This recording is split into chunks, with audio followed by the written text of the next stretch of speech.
নম্বর তার সৌন্দর্য দেখতে হবে, 4 নম্বর হলো দিনদারিত্ব দেখতে হবে। দিনদারিত্ব যদি পেয়ে যান, আর কোটি কোটি টাকা লক্ষ লক্ষ টাকা দেখবেন না, ওই দিনদারিত্ব মেয়েকে আপনার সন্তানের বউ হিসাবে নিয়ে আসবেন, তাহলে ওখান থেকে ভালো আপনি কিছু পাবেন।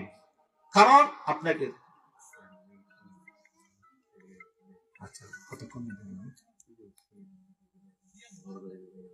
আচ্ছা কোন ঘটনা দিতেছেন বলুন আপনি।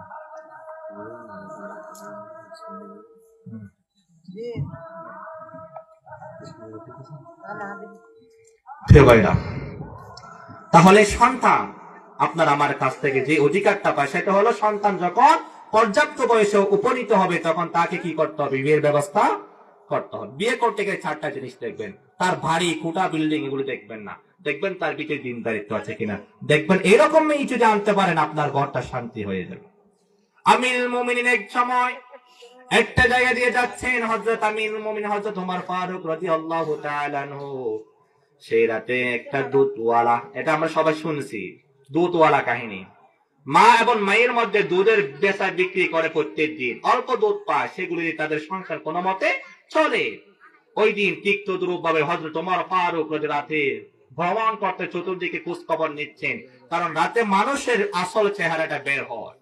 হযরত ওমর ফারুক সেই রাতে বের হলেন।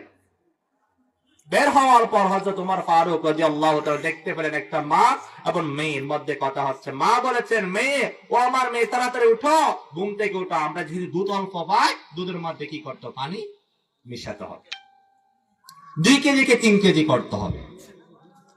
এই কথা যখন বলেছেন, মেয়ে তখন তার মাকে বলেছেন, ও আমার সোনা তাইনে, এটা আমিরুল মুমিনের জায়গা, আমিরুল মুমিনের দেশ, এই এলাকার মধ্যে এমন কোন কাজ যদি করো তাহলে আমিরুল মুমিনিন যদি শুনে তাহলে তোমাকে শাস্তি দেবে, তোমাকে মারবে।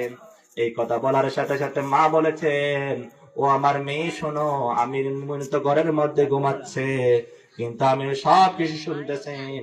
ওই সময় আল্লাহ পাক রব্বুল আলামিনের বান্দা হযরত ওমর ফারুক রাদিয়াল্লাহু তাআলা আনহু তখন সবকিছু শোনার পর ওই দিন আর কোনো কিছু বলে নাই। ওই মেয়ে বলেছেন মাকে, মা শোনো, আমিরুল মুমিনিন যদি নাও দেখে, যিনি আমিরুল মুমিনিনকে সৃষ্টি করেছেন তিনি তো দেখতেছে, যেমন কেমন তাকওয়া দেখেন, আল্লাহর ভয়। এখন তো আমরা বলি কেউ দেখে না, চুরি করলে ডাকাতি করলে কেউ দেখতেছে না, কেউ না দেখলেও যিনি দেখে তিনি কে? তিনি কে? সাগরের তলদেশের মধ্যে একটা পিঁপড়াও যদি চলাফেরা করে, একটা পিঁপড়াও যদি চলাফেরা করে, সেটাও আল্লাহ পাক রব্বুল আলামিন দেখেন।